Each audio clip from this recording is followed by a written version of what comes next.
Selamat sore pemirsa, salam sehat selalu untuk kita semua. Dan sebagaimana kita ketahui bersama, kita saat ini sedang berduka mengingat kita masih dalam suasana pandemi. Tetapi seperti yang juga sudah disampaikan oleh para pakar, kekhawatiran pasca Hari Raya ternyata saat ini sedang kita alami. Kasus COVID melonjak dengan sangat tinggi, bahkan jumlah catatan menunjukkan bagaimana Indonesia mencapai rekor yang cukup tinggi atas jumlah COVID, baik dari penderita yang tertular atau yang mengalami COVID-19 ini, ataupun bahkan di tingkat kematiannya. Dan kita akan mencoba memperbincangkannya kali ini untuk Jawa Timur seperti apa dalam hal tanggap darurat COVID-19. Sebelum saya lanjutkan diskusi kita dalam Bincang Sore kali ini, persembahan dari DPRD Jawa Timur, kita saksikan dulu video berikut ini.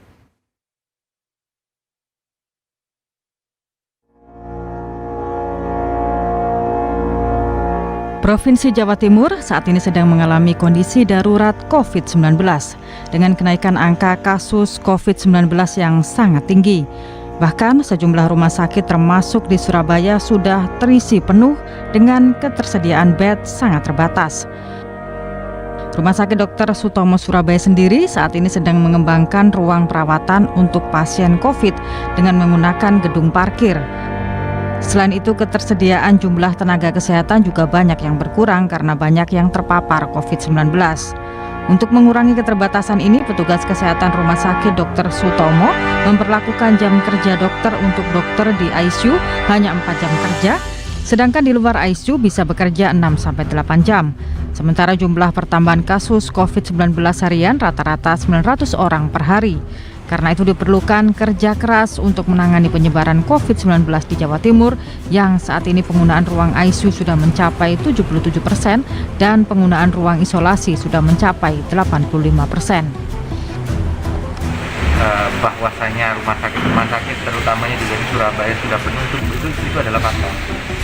Sehingga saat ini Rumah Sakit Sutomo sedang mengkonversi salah satu gedung dalam hitungan minggu gitu ya, itu berharap bisa menjadi konsentrasi tempat penanganan COVID-19 yang tentunya tetap memenuhi syarat dan layak kepada pasien. Jadi diturunkan bukan di parkiran terbuka, tapi gedung yang bisa digunakan untuk parkir, tapi dikonversi dengan sarana prasarana yang memadai untuk menjadi ruang rawat COVID-19. Sementara itu, Wakil Ketua DPRD Jatim Anwar Sadat meminta masyarakat sadar dan mentaati protokol kesehatan dalam aktivitas sehari-hari. Karena jika masyarakat tidak berpartisipasi membantu menekan kasus COVID-19 dengan kondisi saat ini, di mana sejumlah rumah sakit sudah penuh, maka Jawa Timur akan mengalami kolaps. Karena itu, meski ruang isolasi dan bed di rumah sakit bisa ditambah, namun jumlah tenaga kesehatan yang ada juga terbatas.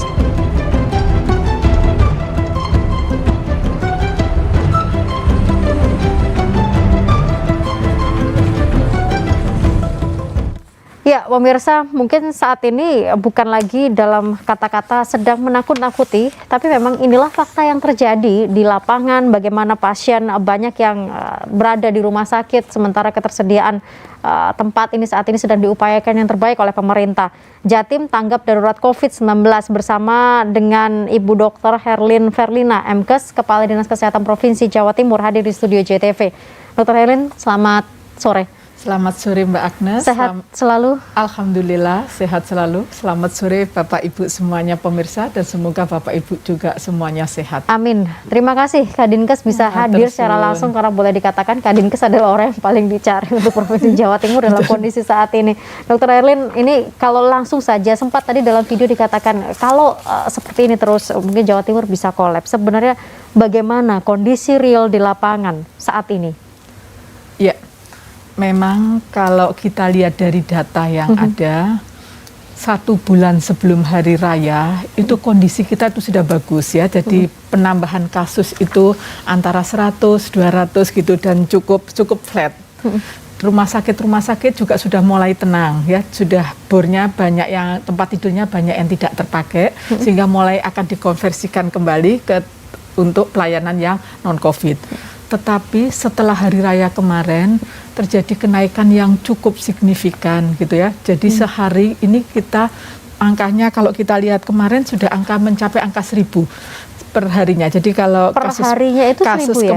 kasus kemarin per tanggal 28 Juni itu ada tambahan kasus 1081. 1081.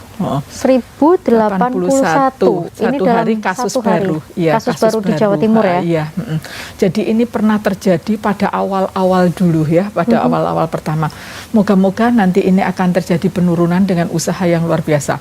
Kalau tidak ada upaya yang keras, kami semua akan khawatir nanti akan terus terjadi peningkatan. Jadi ini angka ini moga-moga nanti akan dibarengi dengan kemauan keras dari kita semuanya untuk bisa memutus rantai penularan.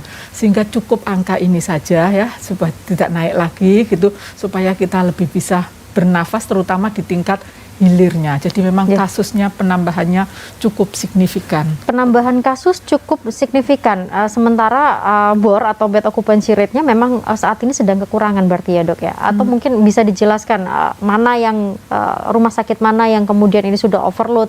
Karena ada beberapa rumah sakit yang mengajukan untuk tutup sementara IGD-nya karena memang sudah overload di rumah sakitnya. Iya. Jadi kalau kita lihat kondisi saat ini, terutama di Surabaya ini memang bor ICU maupun bor isolasinya itu sudah di atas 90%. Sedangkan WHO memberikan warning kepada kita bahwa sebuah rumah sakit itu apabila bor itu kan antara tempat tidur yang tersedia dan tempat tidur yang terpakai. Ya. Jadi tempat tidur yang tersedia dan yang terpakai itu harusnya tidak boleh lebih dari 60%. Sehingga ada jeda waktu untuk pergantian pasien dan juga jeda waktu untuk pergantian pasien berikutnya. Kalau sudah di atas 60% itu berarti kita sudah harus warning, harus hati-hati. Dalam artian sudah harus berpikir kalau di atas 60% berarti harus ada penambahan tempat tidur lagi untuk mengantisipasi keterlambatan penanganan. Nah, Jawa Timur kondisinya seperti yang disampaikan tadi bahwa untuk isolasinya sudah di atas itu ya angkanya kalau nggak salah untuk ICU-nya 77% dan isolasinya 85% gitu ya. Jadi kondisinya sudah di atas warning yang diikukan itu ya, jadi 75 untuk isolasi dan untuk ICU kebalik ya saya ya. Untuk ya betul ya, untuk ICU 77 dan untuk isolasinya 85 ya, dan ICU-nya 77, isolasinya 85. Untuk Jawa Timur mungkin ini untuk rata-rata Jawa Timur ya. Nah, sedikit saya ingin memberi gambaran kepada Mbak Agnes ya. Ibu Gubernur sudah luar biasa sekali mengingatkan kepada kita semuanya untuk selalu melihat bor ini dari detik, dari jam ke jam, dari hari ke hari gitu ya.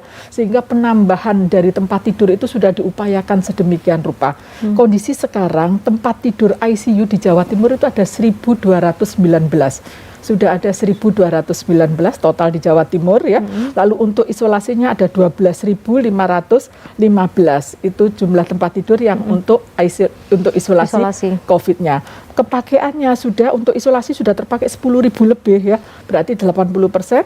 Sedangkan ICU-nya sudah terpakai 909. Berarti sudah mencapai angka 77% atas itu tadi. Ini gambaran. Berarti sebetulnya tempat tidur itu sudah dipersiapkan sebanyak apapun, tidak akan pernah cukup kalau kita tidak bersama-sama untuk bisa mengantisipasi di tingkat hulunya.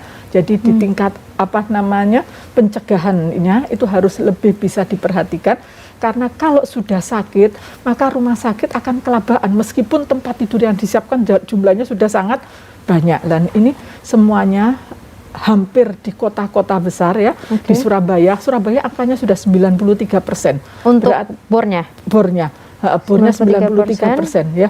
Hampir ICU sama isolasinya hampir sama-sama penuh di atas 90%. Berarti sangat sulit sekarang mencari tempat untuk saudara-saudara kita yang COVID karena memang tempatnya penuh. Gitu. Bu Herlin, kita hold dulu sebentar, kita jeda dulu, nanti kita lanjutkan lagi diskusi kita pada sore hari ini. Pemirsa jangan kemana-mana, kami kembali saat lagi untuk Anda.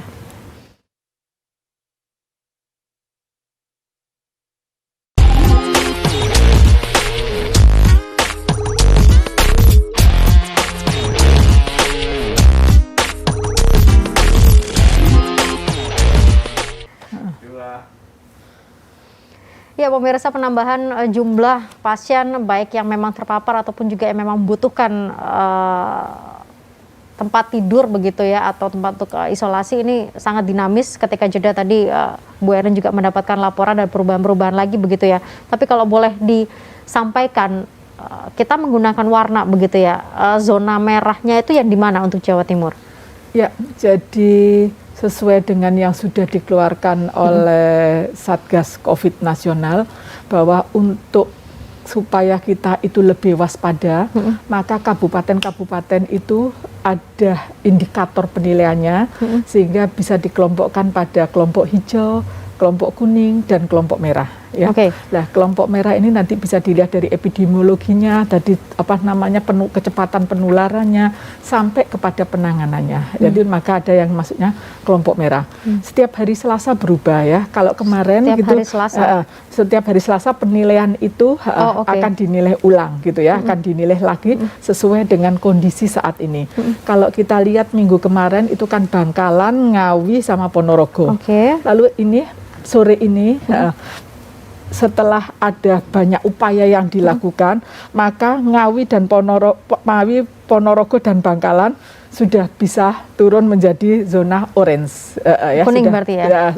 Orange. Orange baru kuning. Orange dulu baru kuning. Ya, jadi merah, orange, kuning dan hijau. Sementara yang masih merah sekarang yang mulai Selasa merah ini data sore ini tadi Banyuwangi, Bondowoso dan Kota Madiun. Ini Banyuwangi, Bondowoso dan Kota Madiun. Ini yang sekarang merah ya. Jadi ini untuk yang berada di kota yang dengan zona merah, ini tentu perketatan supaya penularan tidak terjadi, kita lakukan lebih ketat lagi. Baik, sementara kalau untuk yang bornya sendiri yang memang sudah di atas warning, ini hampir seluruh wilayah yang ada di Jawa Timur begitu ya? Hampir semua rumah sakit ya, hampir semua rumah sakit itu sudah bornya di atas 60% semuanya ya. Baik, saya coba sapa terlebih dahulu Wakil Ketua DPRD Jawa Timur Bapak Kiai Haji Anwar Sadat. Pak Sadat, selamat sore. Assalamualaikum. Nanti bisa tersambung kembali ya di line Zoom ya. Nanti akan bergabung bersama dengan kami karena bincang sore kali ini juga dipersembahkan oleh DPRD Provinsi Jawa Timur. Tadi sempat disampaikan oleh Kadinkes bagaimana kapasitas yang ada dan kemudian terpakainya, sisa yang masih bisa dipakai. Sementara dalam hitungan saya, dengan penambahan sehari saja 1081, secara otomatis ICU isolasi itu ibaratnya udah langsung full begitu ya untuk se-Jawa Timur. Tidak juga Mbak Agnes ya. Jadi seseorang yang terkonfirmasi COVID gitu ya, itu ada 3 kemungkinannya. Satu, kemungkinan tidak ada gejala, dia sehat, tapi dia menularkan karena dia sebetulnya mengidap virus, sehingga nanti kalau tidak pakai masker maka akan menular yang lain. Dulu kita kenal dengan istilah OTG berarti ya. Betul, sekarang juga masih tetap istilahnya OTG ya. Terus yang kedua adalah seseorang dengan keluhan, tetapi keluhannya dari ringan sampai sedang. Lalu ada seseorang yang memang dengan keluhan yang berat, kritis. Lah inilah tempatnya. Jadi yang OTG mungkin cukup di rumah isolasi saja. Ya, di rumah isolasi, karena dia hanya supaya tidak menular ke yang lain, dan diobservasi 3. Yang pertama adalah diobservasi saturasinya, oksigennya. Kalau masih di atas 95, insya Allah masih bagus, berarti artinya tidak harus di rumah sakit juga ya. Yang kedua, tidak ada sesak dan tidak ada panas ya. Lalu dia tidak ada komorbid, itu sudah cukup di rumah isolasi. Lalu yang ringan dan sedang ini memang, kalau yang ringan mungkin di rumah lapangan ya. Lalu yang sedang di di ruangan-ruangan isolasi di rumah sakit. Tetapi yang berat inilah yang menggunakan ICU. Yang berat menggunakan ICU. Jadi 1000 lebih tadi, moga-moga lebih banyak di OTG-nya gitu ya. Jadi tidak space di rumah sakit ini masih bisa digunakan untuk yang benar-benar membutuhkan gitu ya. Betul. Karena teorinya sebetulnya yang membutuhkan rumah sakit itu hanya sekitar 15%. 15% sebenarnya ya secara teori ya yang membutuhkan. Baik, saya coba sapa kembali Pak Anwar Sadat, Wakil Ketua DPRD Jawa Timur. Pak Sadat sudah tergabung bersama dengan kami. Selamat sore. Selamat sore, Assalamualaikum warahmatullahi wabarakatuh. Waalaikumsalam warahmatullahi wabarakatuh. Salam sehat Pak Sadat. Terima kasih. Assalamualaikum Bu Herlina. Waalaikumsalam Pak Sadat, selamat sore. Pak Sadat, saya langsung saja. Ini Dewan bagaimana mengamati terkait dengan kondisi lapangan pasien COVID-19 saat ini? Kita berharap hukum tertinggi itu kan keselamatan warga. Jadi Jadi memang ini yang mesti diprioritaskan. Kita untuk sementara mungkin kesampingkan dulu lah soal-soal yang terkait dengan pertumbuhan ekonomi dan hal yang lain karena menyangkut nyawa. Dan Ibu Gubernur dalam banyak kesempatan juga benar-benar memberikan perhatian yang serius. Bahkan dalam salah satu statement beliau mengatakan bahwa menyelamatkan nyawa ini bagian dari kewajiban agama. Apa namanya itu hifdzun nafas itu salah satu dari tujuan agama adalah menyelamatkan nyawa. Karena itu kita mendorong betul sekarang kan ada refocusing, ada realokasi. Kita kalau perlu ya kita gunakan seluruh anggaran yang tersedia itu untuk benar-benar menyelamatkan warga ya, menyelamatkan pasien, dan itu adalah konstitusional karena kan memang tugas pemerintahan ini kan memang melindungi segenap bangsa Indonesia dan segenap tumpah darah Indonesia. Refocusing anggaran ini sudah disetujui atau masih dalam wacana atau masih dalam penggodokan, Pak Sadat? Saya tidak tahu ya. Refocusing itu terus menerus ya. Jadi memang secara regulasi dimungkinkan refocusing itu tanpa dibahas oleh DPRD. Mungkin sebatas gentleman agreement ya, bukan persetujuan tapi ada pemberitahuan karena memang kondisinya kan darurat. Ini betul-betul kondisinya darurat. Darurat misalnya saya dapat informasi juga ada hampir tiap hari ada ratusan kan yang di satu spot saja, misalnya di Bangkalan beberapa hari yang lalu dapat informasi kita bahwa tiap hari itu ada sekitar 500-an, bahkan pernah 531 orang yang dinyatakan positif, sehingga memang kondisinya darurat. Menurut saya ya memang harus ada langkah-langkah yang bersifat extraordinary ya di dalam mengendalikan persebaran COVID-19 ini, apalagi varian yang baru dinyatakan oleh banyak tenaga medis lebih berbahaya dibandingkan dengan varian yang sebelumnya. Oke. Jadi prinsipnya begini, DPRD pasti akan sangat mendorong setiap langkah-langkah yang diambil oleh pemerintah ya, dalam hal ini Gubernur Jawa Timur bersama seluruh jajarannya, Satgas COVID-19 dari semua rumpun tugas ya, termasuk Bu Herlina ini, untuk melakukan langkah-langkah extraordinary di dalam menanggulangi penyebaran virus COVID-19 ini. Baik, varian baru tadi saya highlight dari yang disampaikan oleh Pak Sadat, itu juga yang dipertanyakan juga oleh para masyarakat. Bu Herlin, ini kalau kita melihat apakah memang penambahan jumlah pasien yang begitu membludak begitu ya dibandingkan dengan tahun lalu, apakah memang ini karena virus COVID varian baru atau mostly masih karena COVID yang dulu? Ya, kalau lihat kespesifikan dari model penularan dan keparahan dari pasien, itu memang ada sesuatu yang tidak sama dengan varian yang dulu ya, varian Wuhan. Dengan dideteksinya dari semua kasus, baik itu dari PMI maupun kasus-kasus yang kemarin dilakukan penyekatan di Suramadu gitu, ternyata sudah bisa terdeteksi ada 18 varian ya, jadi mutasi jenis Delta ya, jadi 18 Indian. Varian mutasi. Iya, jadi ya itu yang terdeteksi. Jadi kita melakukan sebuah upaya gitu ya untuk bisa melihat sebetulnya kondisinya seperti apa. Maka ada regulasi yang dikeluarkan oleh Kementerian Kesehatan untuk kasus-kasus yang dicurigai atau untuk kasus-kasus PMI yang pulang dari luar negeri, apabila ditemukan dengan CT di bawah 25 gitu ya. Kemarin kita lebarkan lagi untuk teman-teman yang dari Bangkalan, karena di situ kemarin ada ditemukan varian baru yang pertama itu ya. Maka kita mulai mengantisipasi dengan memeriksa sequencingnya. Ternyata ada 18 varian Delta. Nah, berarti kalau sudah seperti ini, maka kita sudah bisa mengambil kesimpulan bahwa sudah terjadi transmisi lokal dari varian baru ini.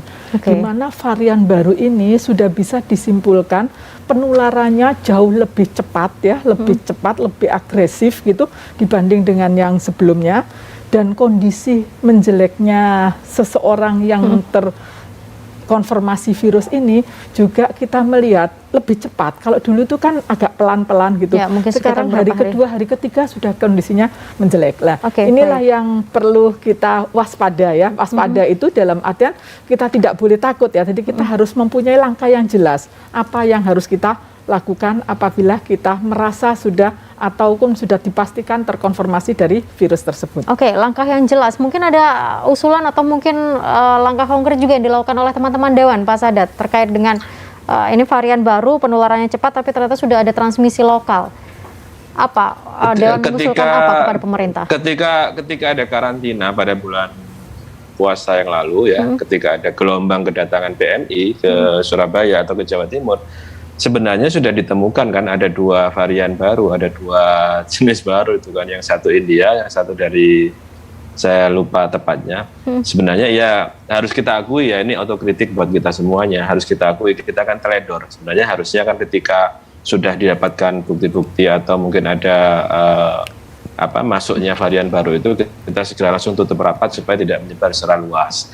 Tapi kemudian kan kita masuk bulan Ramadan, masuk bulan Idul Fitri, Lebaran segala macam, sehingga terjadi pergerakan orang. Dan di samping itu juga ada himbauan dari pemerintah kan untuk pariwisata lokal itu ya. Apapun lah, itu kan juga ya memang ini itu kan boleh dikatakan menambah persebaran begitu ya dari virus ini. Jadi antara persoalan dari awal memang ya, dari setahun yang lalu itu, mungkin lebih dari setahun yang lalu, ini kan berkejaran antara bagaimana menangani COVID-19, berarti kan rumpunnya rumpun kesehatan, dan yang kedua itu rumpun ekonomi, itu kan berkejaran namanya. Kalau rumpun politik nggak ada ya Pak Sadat ya? Kenapa? Kalau rumpun politik nggak ada ya, karena mau tidak mau kebijakan yang diambil itu juga kadang-kadang mempengaruhi terhadap perpolitikan seseorang. Apakah itu menjadi pengaruh dalam urusan COVID ini juga? Nggak. Jadi kalau terkait rumpun politik pasti nggak ada. Ketika melawan COVID-19 pandemi ini, saya kira semua partai politik bergerak ke arah yang sama. Kita memberikan bantuan dalam bentuk bukan hanya himbauan, tapi dalam bentuk yang konkret juga kita perbantukan APD, kemudian masker, juga kita bantu baksos dalam bentuk memberikan sembako dan lain sebagainya. Saya kira itu bentuk dari ya kita punya musuh yang sama ya, the common enemy gitu kan ya, punya musuh yang sama, apa itu? Ya COVID-19 ini. Baik Pak Sadat, kita jeda dulu sebentar, pemirsa jangan kemana-mana. Bincang Sore masih akan kembali untuk Anda sesaat lagi.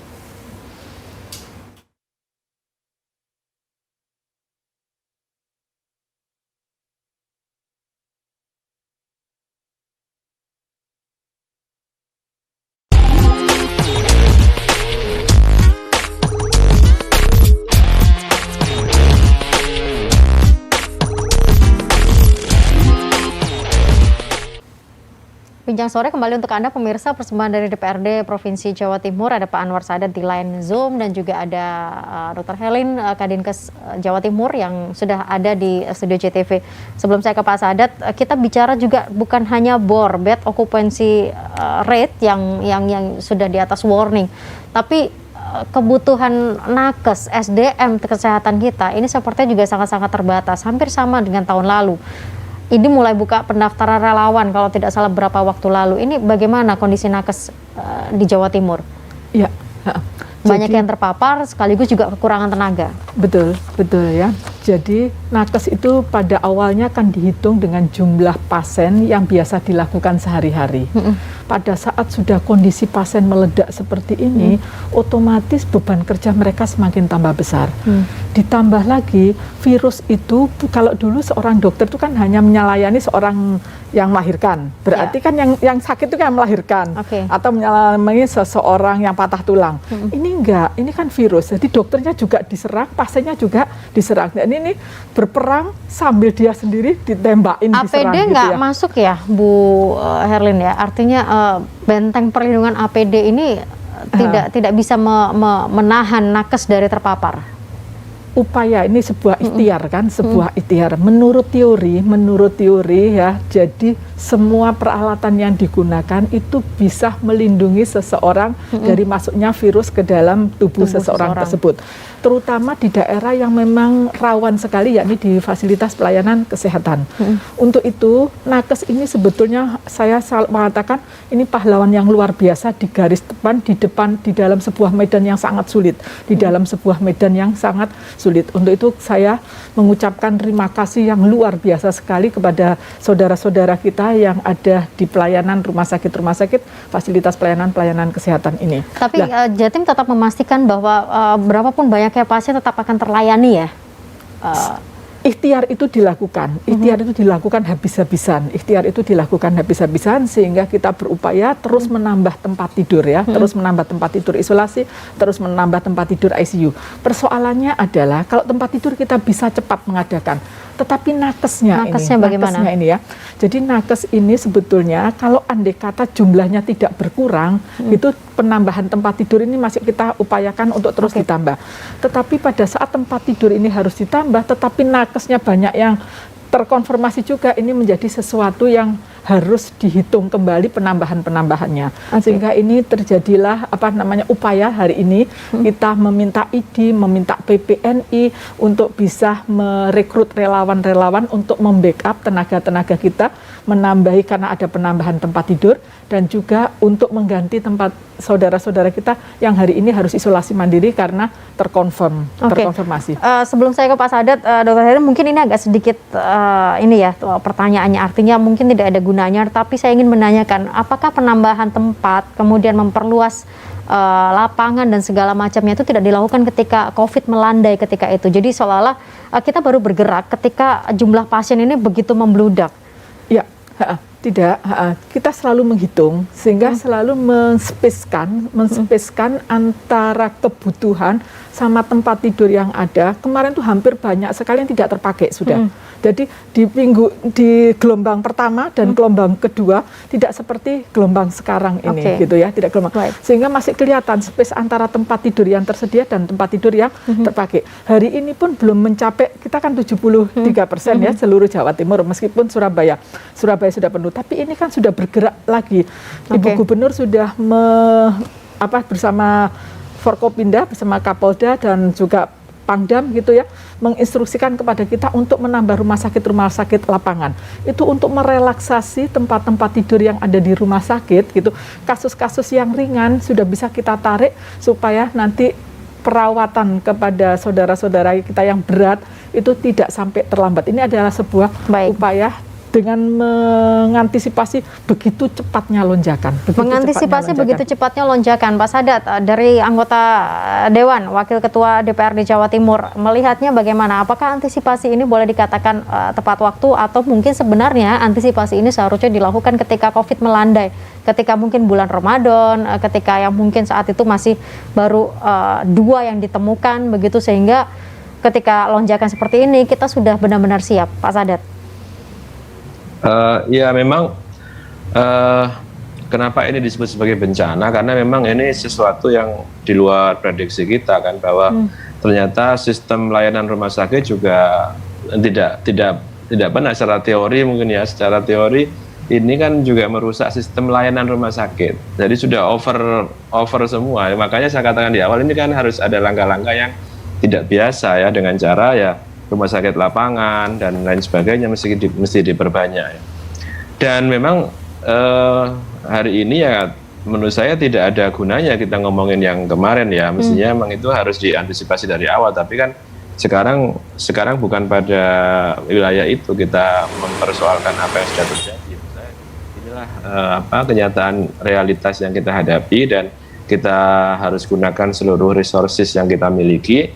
Apakah nakes, apakah anggaran, apakah fasilitas yang bisa kita gunakan untuk tadi pada satu hal yang kita sebut sebagai menyelamatkan keselamatan warga, yang saya katakan ya, keselamatan warga di atas segalanya. Dan inilah yang saya pikir DPRD dalam konteks gelombang yang sekarang ini benar-benar memberikan support dalam semua, baik regulasi, baik itu anggaran, baik ada juga hal-hal yang kita maklumi, misalnya ada keterlambatan soal pembahasan hal-hal tertentu terkait dengan pertanggungjawaban gubernur, atau mungkin terkait dengan anggaran APBD. Saya kira itu kan sesuatu yang bisa kita bicarakan secara lebih katakanlah ada relaksasi ya, karena ada sesuatu yang lebih urgen yang kita hadapi karena menyangkut keselamatan.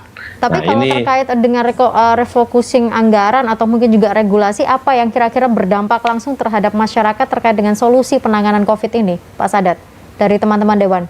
saya kira yang diperlukan dalam proses proses sekarang ini pasti yang dibutuhkan adalah anggaran. Anggaran itu tentu ada pasti ada suplai dari anggaran dari pemerintah pusat, tapi yang dari APBD kita sendiri, saya hampir tiap hari mendapatkan update dari pemerintah daerah, terutama dari sekretaris daerah ya, PJ sekretaris daerah, yang menyatakan bahwa uang kita ini sebenarnya kita kejar-kejaran.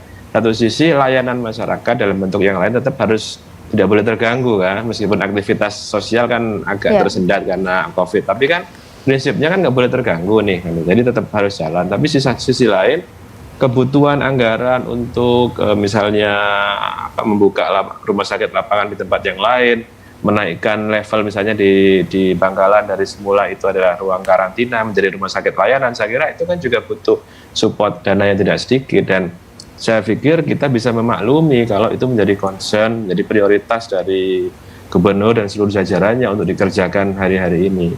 Nggak ada pretensi sama sekali untuk politicking ya, yang dikatakan oleh Agnes tadi itu, bahwa nggak ada unsur politicking sama sekali. Kita semoga memang begitu adanya. Ya.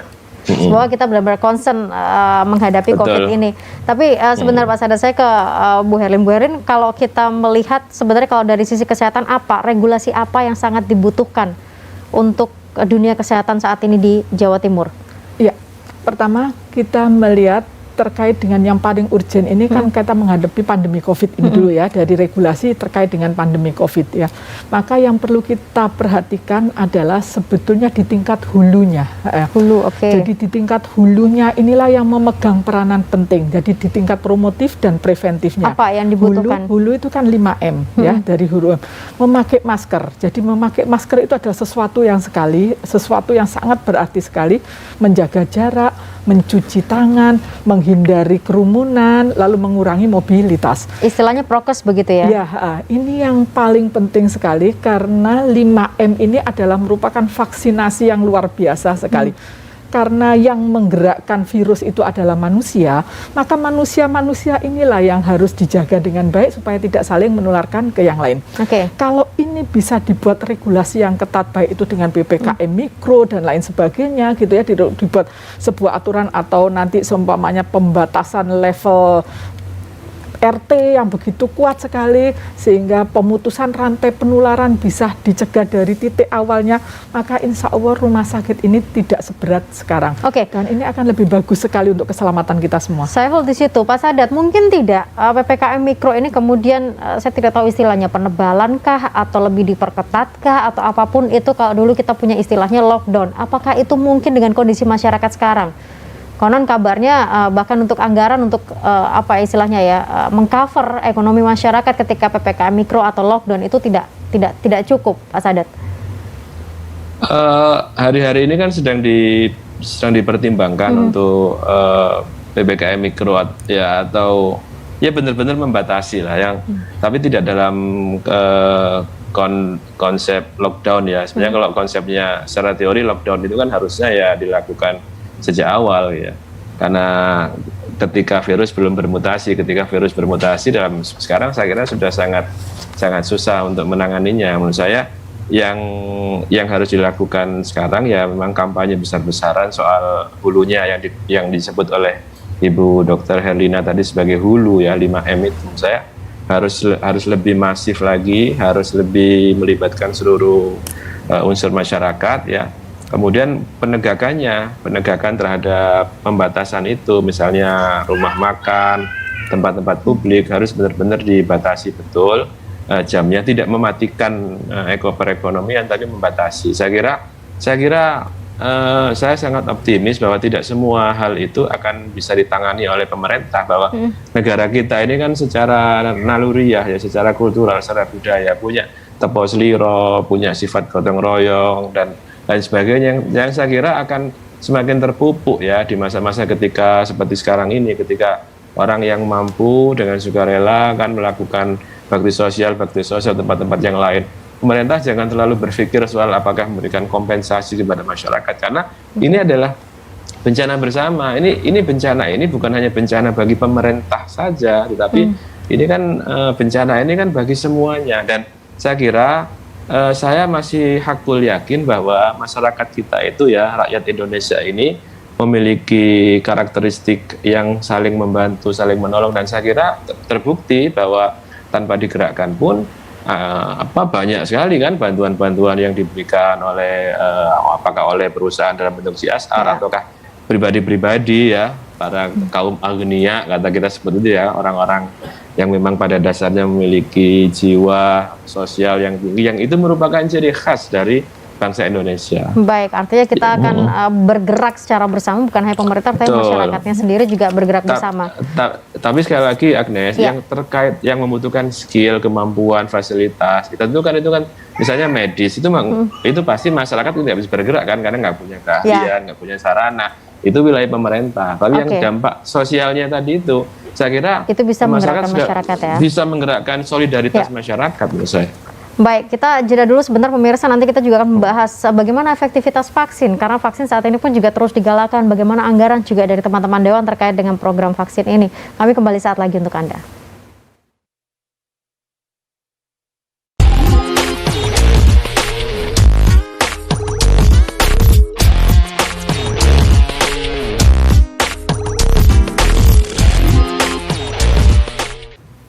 Terima kasih pemirsa, Anda bersama kami dalam Bincang Sore, dan saya yakin Anda juga punya pertanyaan yang sama dengan banyak masyarakat lainnya. Saya pun juga begitu, apa guna dari vaksin? Karena ketika saat ini gelombang makin tinggi, vaksin pun juga terus digencarkan. Dr. Herlin, monggo, karena mungkin ada yang orang kena vaksin tapi juga terpapar. Ini bagaimana memberikan pemahaman kepada masyarakat untuk tetap mau divaksin? Ya, terima kasih. Jadi vaksinasi ini adalah merupakan salah satu upaya dari mencegah kita ke arah lebih fatal apabila terpapar oleh virus corona ini. Artinya ada benteng awal begitu ya?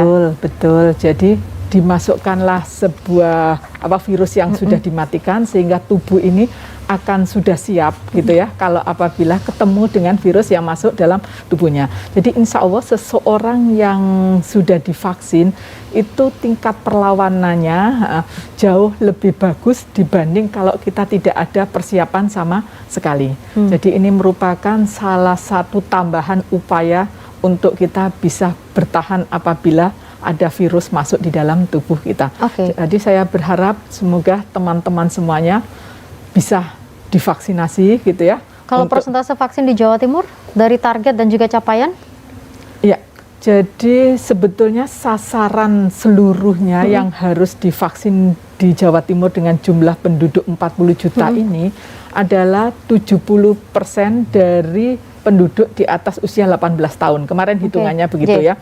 Jadi vaksinasi ini kita upayakan terbentuk kekebalan kelompok. Kekebalan kelompok itu bisa terwujud kalau 70% dari sasaran itu sudah tervaksinasi. Kita sudah berapa persen?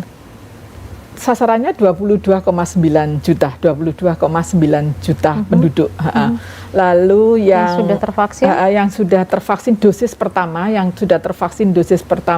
4,6 ya. Ya, 4,7 juta. Lalu dari 22,9 juta sasaran itu tadi. Masih cukup sekitar 20%. Masih cukup jauh begitu ya untuk bisa mencapai 70% atau herd immunity tadi. Iya. Pak Sadat, gimana? Nyuwun pangapunten ya. Sebetulnya semangat kita sudah bagus ya, tapi karena kemarin awal itu kan vaksinnya memang masih belum bisa datang semuanya ya, dan jumlahnya, dan baru datang 9 juta dosis itu untuk dosis pertama yang sudah kita lakukan 4,7, lalu yang 28 hari kemudian kan dosis keduanya kalau untuk pakai Sinovac gitu ya, sudah 1,7. Sekitar sudah ada 6,7 yang sudah dosis yang sudah diberikan baik untuk dosis pertama maupun dosis kedua dari 9 juta vaksin yang kami terima. Jadi pemakaian vaksin yang kami terima sudah di atas 75% gitu. Jadi nanti kita bergerak sesuai dengan vaksin yang kita terima. Moga-moga tadi Ibu Gubernur sudah bicara panjang pada rapat-rapat dengan Bapak Menkes dan lain sebagainya. Moga-moga kita akan dapat vaksin yang banyak supaya segera terwujud vaksinasi ke seluruh sasaran target ini. Berarti sekarang kendalanya adalah ketersediaan vaksin untuk mencapai semuanya itu, begitu ya? Masih jumlahnya belum seperti yang kita harapkan. Oke. Salah satu kendalanya itu. Kendalanya seperti itu. Dari Pak Sadat mungkin ada support atau dukungan apa yang bisa diberikan untuk bisa melakukan percepatan vaksinasi di Jawa Timur? Pengadaan vaksin ini kan memang aturannya ditangani oleh pemerintah. Betul. Ya, memang satu pintu pemerintah dan Presiden Joko Widodo kan sudah menyampaikan bahwa semuanya akan ditanggung oleh pemerintah. Sebenarnya ini juga yang saya pikir saya katakan di awal tadi. Memang ketika belaidnya itu, aturannya itu mengatur bahwa pengadaan vaksin ini 100% ditanggung pemerintah, itu artinya ya harusnya itu ada progres, ada percepatan misalnya. Sehingga ini kan tidak imbang antara jumlah vaksin yang tersedia dengan jumlah penduduk yang harus divaksin. Nah, ini menurut saya ini saya kira harusnya ada jalan keluar, dan keluarnya toh juga sudah berkembang di masyarakat, ada vaksin gotong royong kan, atau vaksin mandiri yang bisa diakses langsung oleh masyarakat kita. Tidak semuanya harus dalam bentuk disediakan oleh pemerintah secara gratis, yang memang itu saya sih positive thinking ya, atau husnudzon ya Bu Dr. Herlina, bahwa ini kan memang tugas pemerintah memang menyediakan untuk rakyatnya. Tapi menurut saya tidak semua hal itu, saya kira di kalangan masyarakat kita itu ada kemandirian, ada gotong royong yang saya kira kalau diberi akses untuk bisa melakukan atau mungkin mengakses pengadaan vaksin yang bersifat mandiri, menurut saya itu lebih baik, sehingga percepatan itu dari 22 angka yang itu berarti kan sekitar 50% kan dari total penduduk Jawa Timur yang 41 juta ini. Itu kan hanya 50%-nya saja, 50% lebih sedikit. Artinya itu kita masih menunggu ya Pak Sadat ya, kemungkinan untuk dibukanya vaksin gotong royong itu, dan kita nggak tahu kapan vaksin gotong royong ini boleh dilakukan.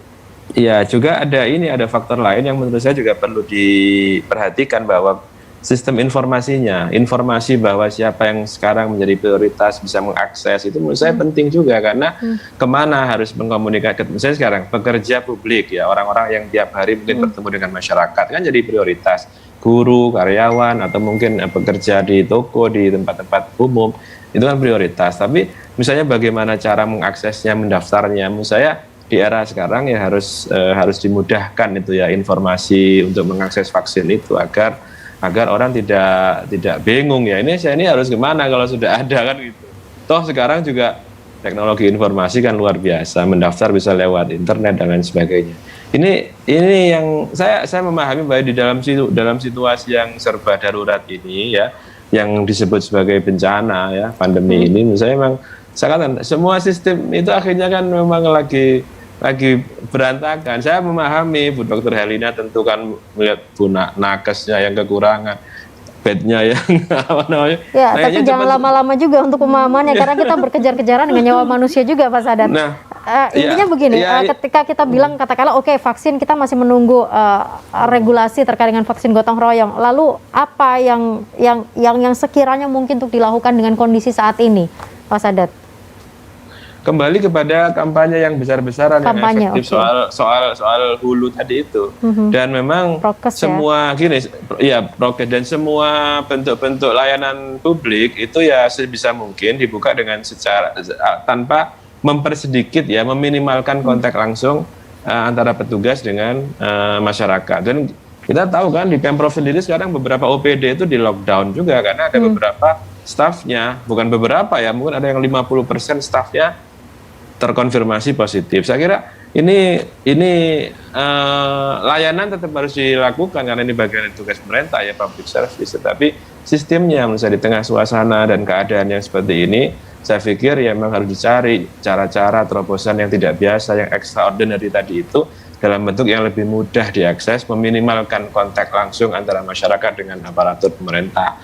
Nah, ini mesti kan butuh kecepatan, dan seharusnya ini kan sudah 1 tahun lebih ya Bu Dr. Herlina, 1 tahun 3 bulan mungkin, harusnya kita cepat belajar, bisa cepat mengambil tindakan.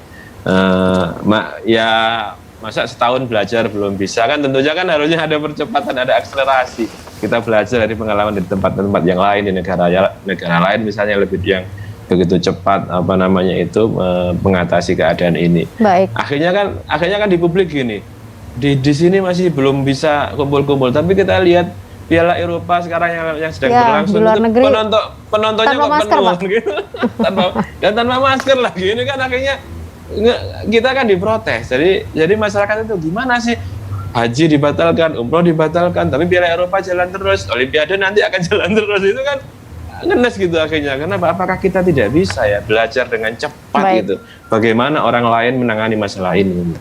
Baik, Pak Sadat, kita akan jeda dulu. Kalau Pak Sadat mungkin mengatakan bagaimana kemudian kita tidak belajar sementara ternyata virusnya belajar lebih dulu untuk bermutasi dengan lebih banyak, bahkan mencelakai dengan lebih banyak begitu kan. Tapi mudah-mudahan kita segera bisa keluar dari pandemi ini. Jangan kemana-mana, Bincang Sore masih akan kembali untuk Anda di segmen terakhir.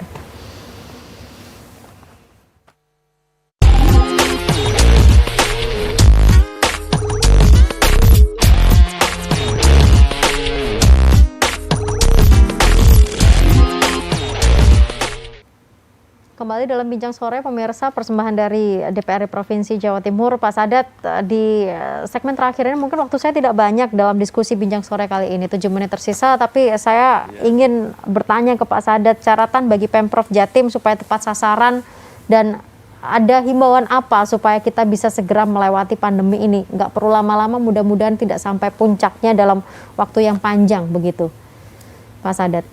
Ya, yang terkait dengan sistem penanganan pasien yang sudah terkonfirmasi, saya kira Satgas ya, terutama ya Bu Dr. Herlina ini memang harus benar-benar menciptakan suatu sistem yang lebih cepat, yang lebih akurat, lebih efisien. Nah, kemudian yang terkait dengan hulu tadi, terkait sosialisasi, mau nggak mau pemerintah provinsi harus melibatkan seluruh elemen masyarakat, ya, elemen tokoh-tokoh masyarakat, kemudian sebenarnya di masyarakat itu kan ada struktur sosiologisnya itu kan banyak yang mereka lebih mematuhi tokoh-tokoh panutannya gitu. Secara kultural kan begitu. Atau mungkin melalui organisasi masyarakat, melalui tokoh-tokoh agama, melalui tokoh-tokoh kultural, saya kira juga melalui partai-partai politik kita sudah jalankan itu melalui Satgas, melalui himbauan-himbauan dan lain sebagainya. Ada dua hal menurut saya yang penting. Sistemnya harus dibikin lebih efisien, lebih cepat, karena itu kan nggak bisa diikuti oleh semuanya. Itu terkait dengan medis ya, terkait dengan medis, mau tidak mau, suka tidak suka, yang memang ini tanggung jawab dari pemerintah daerah, karena mereka lah yang punya keahlian, yang punya sarana, punya alat, punya fasilitas, yang terkait dengan himbauan-himbauan untuk secara konsisten menjalankan 5M itu ya, memang ini harus melibatkan banyak masyarakat, banyak tokoh-tokoh masyarakat, tidak bisa hanya menjadi tanggung jawab pemerintah saja. Dan kita juga memberikan tauladan ya kepada masyarakat untuk tidak melakukan kegiatan-kegiatan yang potensial kemudian dipersepsi sebagai pelanggaran terhadap terhadap 5M ini kan. Menurut saya tugas pemerintah, DPRD, tokoh-tokoh saya kira juga memberikan tauladan kepada masyarakat. Jangan kita sok galak gitu ya, tapi kan diri kita sendiri ternyata bikin kegiatan yang tidak mencerminkan kita konsisten untuk menegakkan prokes itu. Baik, Pak Sadat, saya ke Bu Herlina. Bu Herlin, monggo, ini apa yang kemudian bisa disampaikan dari Dinas Kesehatan, khususnya juga mungkin sedikit menyinggung tentang anak-anak, boleh, karena anak-anak juga tinggi angkanya.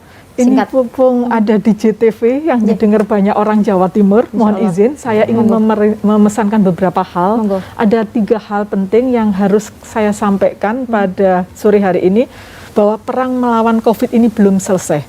Semua dari kita punya kontribusi untuk bisa menjadi pahlawan, ya. Semua dari kita punya kontribusi untuk bisa menjadi pahlawan.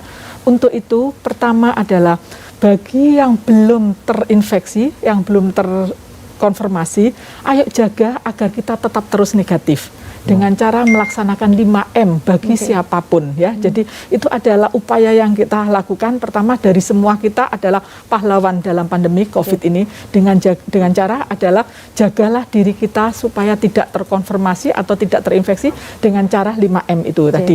Yang kedua, apabila kita sudah ternyata positif, ya, maka kita harus mengisolasikan diri supaya tidak tertular kepada yang lain, gitu ya. Jadi kita harus memisahkan dengan yang lain. Bagi yang pernah kontak dengan yang positif secara sukarela ataupun aktif gitu ya, untuk mau bisa meriksa bahwa saya ini terkonfirmasi atau tidak. Jadi yang terkonfirmasi monggo, kita harus isolasi supaya tidak menular kepada yang lain. Itu langkah yang kedua, pahlawan yang kedua. Pahlawan yang ketiga adalah apabila kita tidak ada gejala, jangan ke rumah sakit. Cukup di tempat-tempat isolasi saja supaya rumah sakit itu agak relaksasi gitu ya. Tetapi kalau ada gejala, secara aktif ke rumah sakit supaya tidak terlambat ya, supaya kalau semakin tidak terlambat semakin bagus. Itu yang kedua yang harus kita lakukan, bahwa tidak semuanya harus ke rumah sakit, bisa memanfaatkan rumah isolasi ya. Terus yang ketiga adalah kepada teman-teman kita di garis depan, baik itu di rumah sakit ya, saya mengucapkan terima kasih dan terus semangat untuk berjuang menolong sesama gitu.